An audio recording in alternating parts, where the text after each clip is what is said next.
Bonjour à toutes et à tous. Alors, je reprends la saga de l'été, mon système nerveux, mon corps et moi. Deuxième partie, deuxième épisode.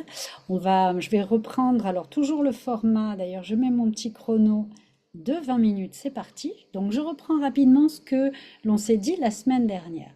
Notre système nerveux est un système autonome, c'est-à-dire que c'est celui qui vient s'occuper de notre température corporelle, notre fréquence cardiaque, etc., etc., notre digestion. On n'a aucun pouvoir dessus. C'est-à-dire que par volonté, je ne peux pas dire, dis donc, mon système nerveux autonome, ça serait bien que tu digères un peu mieux. On n'a pas, hein, on n'a pas de pouvoir, et ça fait du bien de ne pas avoir de pouvoir. En revanche, euh, on va voir qu'on va pouvoir quand même placer des actions et surtout écouter euh, ce qui se passe à l'intérieur du corps. Et ça, c'est dans un deuxième temps. Donc, on avait vu que ce système nerveux autonome, il avait deux branches. La branche sympathique, qui est la branche de la mobilisation, le combat ou la fuite en cas d'insécurité, qui nous est très utile hein, quand elle est bien utilisée.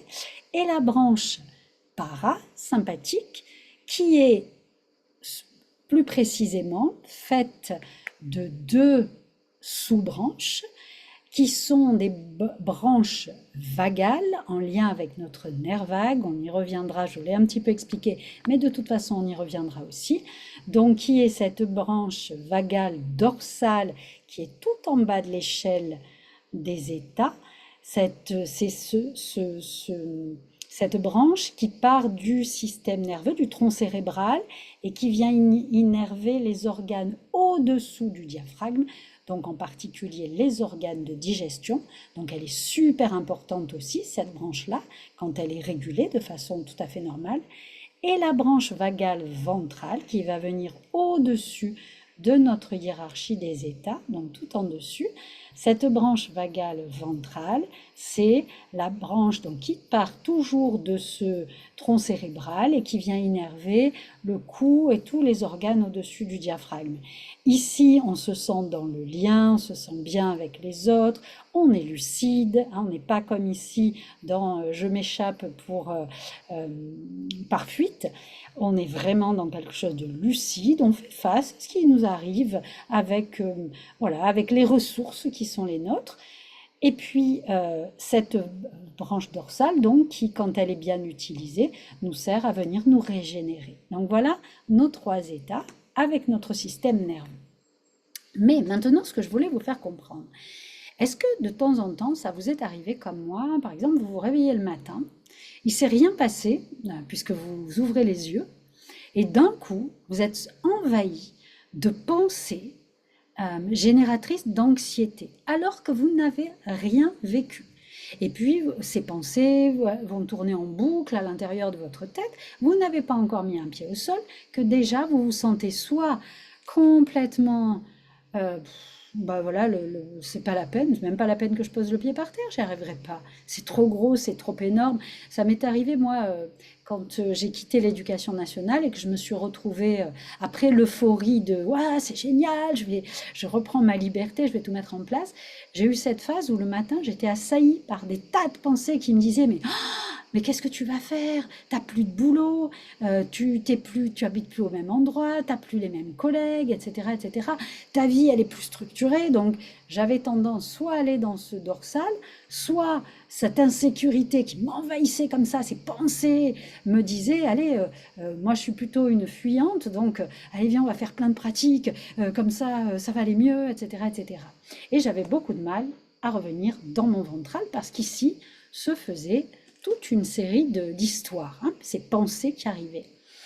Donc, ces pensées, elles sont liées à l'état polyvagal dans lequel on est. Elles ne sont pas, c'est pas notre cerveau, oui c'est notre cerveau qui les crée, mais si vous voulez, elles ne sont pas premières dans le corps. Je vais vous expliquer ça plus clairement parce que c'est pas clair. Donc on va parler aujourd'hui de neuroception. La neuroception, c'est un terme qu'a mis en place Stéphane Porges, donc je vous parlais dans la première vidéo. Cette neuroception, elle est inconsciente, c'est-à-dire qu'on ne peut pas la ressentir. C'est le corps, l'organe, le corps qui va venir donner l'information au système nerveux qu'on est soit en sécurité, insécurité. En fait, le système nerveux, il est vu comme un petit radar là qui est perché sur son monticule, et depuis qu'on est né, hein, même dans le ventre de nos mamans, il nous dit sécurité, insécurité, sécurité, insécurité, sécurité, insécurité. Ah, insécurité, je vais l'emmener dans tel état parce que tel état, ça va la protéger. Quand on est tout petit, on absorbe ce que nous disent nos parents, les regards de nos parents, quand on n'a même pas le langage encore. Maria Montessori parle, grande pédagogue, parle du pouvoir absorbant de l'enfant. Cet enfant, il absorbe, et il va absorber tout ce que le monde autour de lui, les adultes, plus tard les enseignants, etc., viennent leur apporter. Si il absorbe que telle situation est dangereuse, alors le système nerveux détecte le danger et va mettre un mécanisme de protection qui va renvoyer l'adulte plus tard, toujours dans le même schéma d'action, de comportement, tout simplement parce qu'il ne sait pas se défaire de ce mécanisme de protection. Et pour lui, chaque fois que l'expérience se représente, on est en insécurité. Par exemple, je donne un exemple tout bête. Voilà, l'exemple qui me vient. Ce n'est pas la toute petite enfance, c'est l'enfance. Je suis dans une classe, je suis en CE2, je crois. Il y a une fille qui se fait interroger, elle ne sait pas, je crois que c'était une poésie, elle ne sait pas. Et l'enseignante, qui ne se maîtrise pas, qui a un système nerveux complètement dérégulé, la pousse contre jette son cahier d'abord, elle la traite, je ne sais plus de quel mot, mais c'était vraiment horrible, et elle la dénigre devant tout le monde. Il y a d'autres enfants qui rient, qui se moquent d'elle. C'était une fille qui était un peu forte en plus. De quoi, je ne me rappelle plus le mot qu'elle a dit, mais c'était abominable. Moi, je l'ai vécu, je ne l'ai pas vécu pour moi. Par contre, mon système nerveux, il s'est dit, waouh, en fait, quand on prend la parole devant les autres, ça peut devenir super dangereux. Ça, c'est mon système nerveux. Et il s'est dit, allez, hop là, chaque fois que tu devras parler devant les autres, terminé, on bloque tout. Petit à petit, on devient timide, on n'ose plus prendre la parole. Je me rappelle que ma mère, quand elle allait voir les profs, on me disait, en fait, Valérie, on ne la connaît pas. Voilà, on l'entend jamais. Alors je n'étais pas très sage. En revanche, je participais jamais. Et il m'a fallu beaucoup de temps. Aujourd'hui, je suis capable de parler devant vous. Les enfants m'ont beaucoup débloqué. Mais vous voyez, c'est un mécanisme de protection qui était venu se placer. Alors que je n'avais même pas vécu moi-même l'expérience. Donc voilà, pour vous expliquer un peu comment ça vient. Et ça, j'en étais pas consciente du tout, du tout, du tout. Tant que j'étais en pilote automatique, en fait. Voilà, en pilote automatique, c'est exactement ça. Donc les 3 états, je ne vais pas les redéfinir, puisque vous les avez bien compris. En revanche, cette vague d'anxiété, si je reviens à ce que je disais au tout début, cette vague d'anxiété qui peut m'arriver quand je suis dans mon lit ou quand je suis sur mon canapé, alors que rien ne se passe en réalité, on se dit... c'est mes pensées. Allez, il faut que j'arrive à mettre des pensées positives. On peut vous dire, mais calme-toi, c'est pas grave. Oui, c'est grave. Non, je me calme pas. J'ai besoin de vivre ce que j'ai à vivre. Et non, les pensées positives, à ce moment-là, en fait, elles servent à rien, puisqu'on est sur la protection. Je regarde, j'entends du bruit. On est sur la protection de ce système nerveux. Donc, pensées positives, ça va pas venir toucher ce mécanisme. Quand je sens cette neuroception, on ne la capte pas. En revanche, ce qu'on peut capter à travers tout plein d'exercices, c'est la perception, qui est juste après la neuroception. La neuroception, c'est la sensation, les nerfs, le nerf vague, là, les nerfs qui sentent quelque chose. Mais nous, juste après cette neuroception, on a la possibilité de mettre de la perception. Et quand on va mettre la perception sur ce qui se passe à l'intérieur, par exemple, je me sens activée, je sens que dans dans un mode sympathique, je sens que ça s'agite à l'intérieur de moi, j'ai envie, il y a des mots qui sortent qui sont pas terribles, ou alors je sens que j'ai qu'une envie, c'est m'enfuir et m'échapper, surtout sortir de cette situation, ou bien je suis dans mon dorsal et là, bah, j'y arriverai jamais, de toute façon c'est pas la peine, j'y arriverai jamais.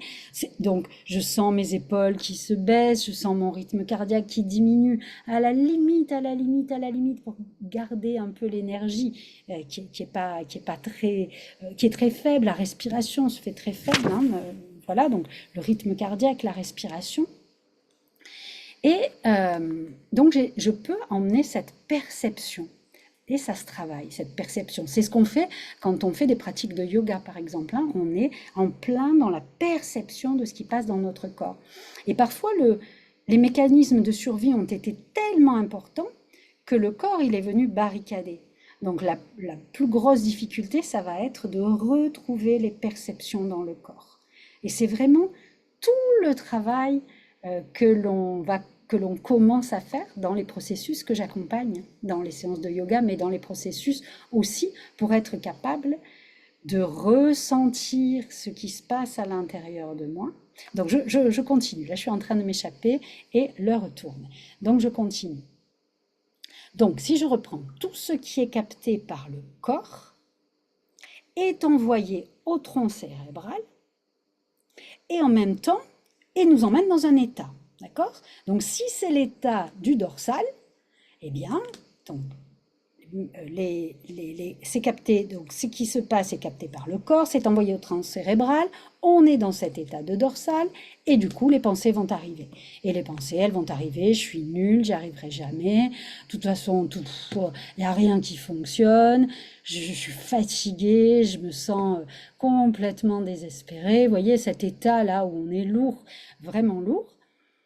Donc les pensées plus l'état, ça va venir se nourrir et ça va emmener quelque chose de très gros. Et du coup, ça passe dans le tronc cérébral, ça va venir au niveau du cerveau, du cortex préfrontal. Et le cerveau, lui, c'est une machine à fabriquer de l'histoire. Donc de ça, eh ben, je vais chercher du sens. Donc je vais me raconter une histoire. Et cette histoire, il y a les émotions, bien entendu, hein, qui sont là. Je suis désespérée, hein, je vous l'ai dit, je suis nulle, je me sens nulle, etc. Cette histoire, elle va venir en boucle et elle va venir nourrir l'histoire qui redescend dans les émotions, les sensations corporelles, la respiration qui n'est pas là, l'état qui reste figé, hein, on reste figé dans cet état-là, et on est en boucle, c'est ce qu'on appelle les ruminations. D'accord? Donc, la neuroception, c'est ce qui vient faire ce scan de sécure, insécure, sécure, insécure. Le système nerveux ici, il sait qu'il est en sécurité parce que dans la neuroception, le corps, les organes, par le nerf vague, va venir dire, là on est en sécurité. Waouh, elle respire hyper profondément. Ouais, les épaules sont relâchées, elle a le sourire. Donc ça veut dire, la neuroception envoie le message au système nerveux, yes, on est en sécurité. En revanche, si la neuroception, elle dit respiration fragile, chaleur ou fraîcheur plutôt, on va prendre le sympathique, on est allé dans le dorsal, on va prendre le sympathique. Accélération de la respiration, agitation, ça bouge dans tous les sens, la température augmente, tout ça, ça se met en route. Donc c'est notre état, hein, on est dans cet état de fuite ou de combat, en tout cas dans la mobilisation. Il y a quelque chose qui va se passer, état d'insécurité. Et c'est merveilleux, parce que si je suis dans ma voiture, je suis au volant, je suis dans un état ventral, je suis bien et tout, et il y a un chauffard qui me fait une queue de poisson devant, c'est mon sympathique, c'est cet état-là qui va venir s'activer pour que je mette un grand coup de pied sur le frein et que je puisse éviter l'accident. Donc il est merveilleux, tous les états sont merveilleux. En revanche, quand on reste bloqué dedans, c'est là où, ce que je vous ai expliqué, la neuroception, l'état, les pensées, les émotions, le système nerveux qui arrive ici, on met une histoire là-dessus et on reste bloqué en boucle. Si on ne mettait pas l'histoire là, on serait comme les animaux. C'est-à-dire, regardez, un animal, une biche par exemple, qui est en train de brouter, elle est dans son ventral, elle entend un bruit, clac, elle se retourne. Donc là, elle est en vigilance optimale, elle scanne son environnement, il ne se passe rien, pouf, elle se remet à brouter, elle repart. Elle ne s'est pas dit, oui, mais tu te rends compte, il y a peut-être un prédateur qui est en train d'arriver. Voilà. Donc nous, ce qui vient nous pénaliser, c'est ces histoires qui se racontent, et puis c'est complètement naturel, hein, on est fait comme ça. Donc, si l'on a conscience des réponses physiologiques que la neuroception provoque, on n'a pas conscience de la neuroception elle-même. Hein, vous voyez où on peut le placer. Ok, je regarde mes notes, voir si je ne me perds pas. Non, on est bon.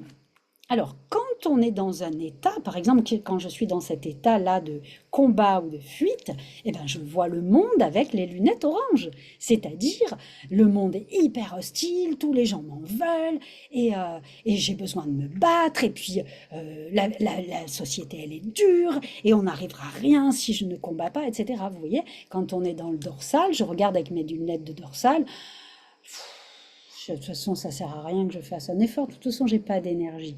Je vais pas me lever, je vais pas. Bah non, je vais. Ah non, bah non, j'y arrive pas. Je me sens lourde, je suis fatiguée, j'y arriverai jamais.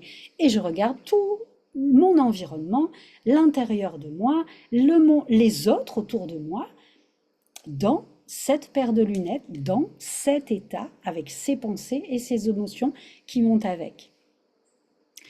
On ne choisit pas de passer d'un état à l'autre. Il n'y a aucune possibilité. C'est notre système nerveux qui gère. Et on passe plus de 1000 fois d'un état à l'autre dans une journée. Comme ça, sans qu'on s'en rende compte. Quand c'est fluide et que ce n'est pas bloqué, qu'on a de la flexibilité vagale, et c'est ça qui va être important, et c'est ça vers quoi j'aimerais tellement qu'on arrive à tendre tous les humains, notamment ceux qui travaillent avec des enfants. Cette flexibilité vagale, c'est celle-ci qui va nous amener à être en sécurité, et en tout cas à y revenir, à tomber et à revenir. En revanche, le système nerveux, il a peur que d'une chose, c'est d'être bloqué. Comme je vous l'ai expliqué, moi quand j'ai vu cette fille à l'école se faire rejetée comme ça par tout le monde parce qu'elle avait parlé et qu'elle ne savait pas trop quoi dire, et que, en tout cas sa parole était pas juste, était pas bonne, en tout cas qu'elle a provoqué des moqueries, mon système nerveux s'est bloqué dans cet état-là. Et c'est ça qui emmenait toutes ces peurs que je pouvais avoir. D'accord? Donc le système nerveux, il n'a pas peur de ce qui se passe. Il a peur de rester bloqué. C'est tout. Que ça. Donc, le fait d'avoir une bonne flexibilité vagale, de passer d'un état à l'autre, ça va réduire l'intensité de ce qui est vécu. Et puis, surtout, ça va nous permettre aussi de comprendre tout ça, que ce n'est pas la peine de croire tout ce que notre cerveau nous fait croire. D'accord? Donc ça nous donne, quand on voit le monde de façon vraiment catastrophique, on se dit, mais avec quelles lunettes je suis en train de le regarder? C'est mon système nerveux qui me bloque dans un état. Donc, voilà. Donc en fait, la neuroception, elle peut changer. Quand on emmène la perception de ce qui se passe à l'intérieur du corps, du coup, on emmène le système nerveux à ressentir autre chose à travers le nerf vague.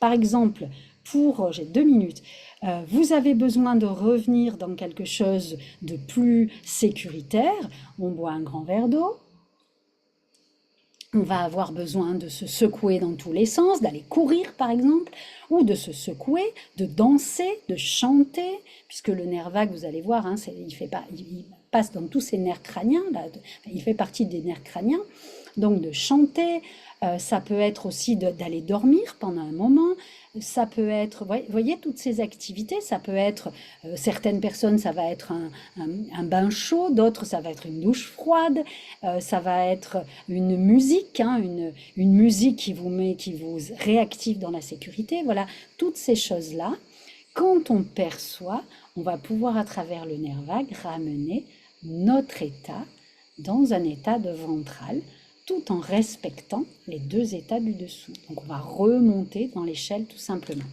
Donc, on va être capable de capter les signaux de sécurité ou d'insécurité. avec la perception. Donc s'il y a une chose à retenir sur la petite vidéo d'aujourd'hui, ça va être que d'abord, on a dans le corps cette neuroception, où là on n'a pas la main. Par contre, nous, en étant attentifs à ce qui se passe, en quittant le pilote automatique et en s'entraînant, on va pouvoir emmener de la perception sur ce qui se passe à l'intérieur de nous. Cette perception va nous emmener dans un état, va emmener des émotions, va emmener du coup un comportement aussi qui va avec, et le cerveau va raconter une histoire. Donc ça, c'est vraiment le mécanisme qui se fait, qu'on le veuille ou non. Et moi, ce qui m'a vraiment déculpabilisée, c'est que quand j'ai compris qu'en fait, je ne le faisais pas exprès, ce n'était pas de ma faute quand je me mettais très en colère contre ma mère, et ça a duré très longtemps. En fait, c'était ce système nerveux qui m'envoyait dans cet état de sympathique agressive parce qu'il y avait des résistances. Il y avait des choses qui étaient à aller voir, tout simplement, que je n'allais pas voir parce que je ne savais pas. Voilà, donc je vous laisse là-dessus. La semaine prochaine, on va vivre ensemble les 3 états de façon à percevoir ce qui se passe à l'intérieur du corps. Voilà, donc j'espère que ça vous a intéressé. N'hésitez pas si vous écoutez cette vidéo, à commenter, à me mettre un petit message. Ça sera toujours très agréable de pouvoir communiquer avec vous. Et je vous retrouve lundi prochain. Je vous embrasse. Bonne semaine.